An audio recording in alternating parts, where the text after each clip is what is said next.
माघ मास की अमावस्या मौनी अमावस्या। इस दिन मौन रहकर गंगा स्नान करना चाहिए, दान आदि पुण्य कर्म करने चाहिए। मौनी अमावस्या की कथा। कांचीपुरी में देवस्वामी नामक ब्राह्मण की पत्नी का नाम धनवती था। उनके 7 बेटे तथा एक बेटी थी। बेटी का नाम गुणवती था। ब्राह्मण ने 7 पुत्रों का विवाह करके बेटी के लिए वर की खोज में सबसे बड़े पुत्र को भेजा।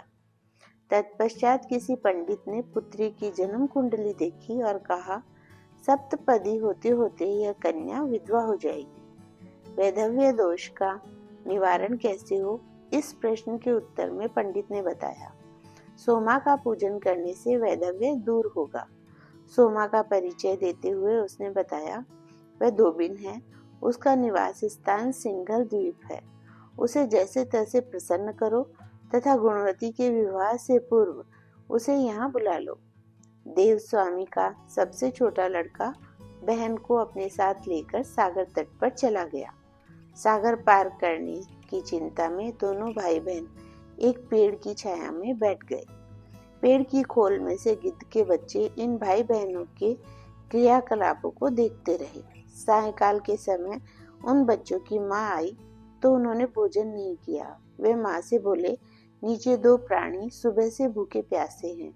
जब तक वे कुछ नहीं खा लेते तब तक हम कुछ भी नहीं खाएंगे। दयाद्र गिद्ध ने इनसे कहा, मैंने आपकी इच्छाओं को जान लिया है।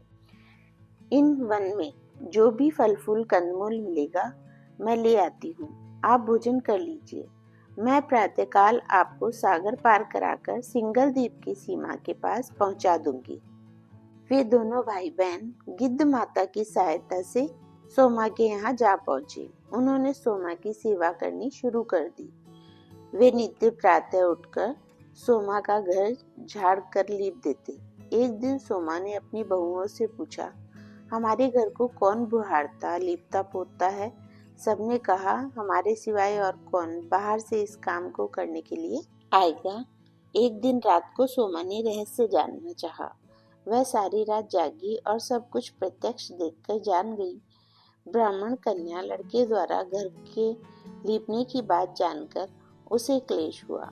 सोमा तथा उन बहन भाइयों का वार्तालाप हुआ। भाई ने सोमा से बहन संबंधी सारी बात बता दी। सोमा ने उनकी श्रम साधना तथा सेवा से प्रसन्न होकर उचित समय पर उनके घर पहुंचने का वचन देकर कन्या के वैधव्य दोष निवारण का आश्वासन दे दिया। आग्रह करने पर सोमा उनके साथ ही चल दी।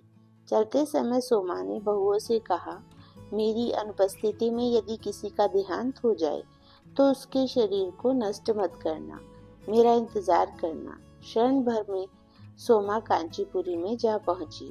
दूसरे दिन गुणवती के विवाह का कार्यक्रम तय हो गया।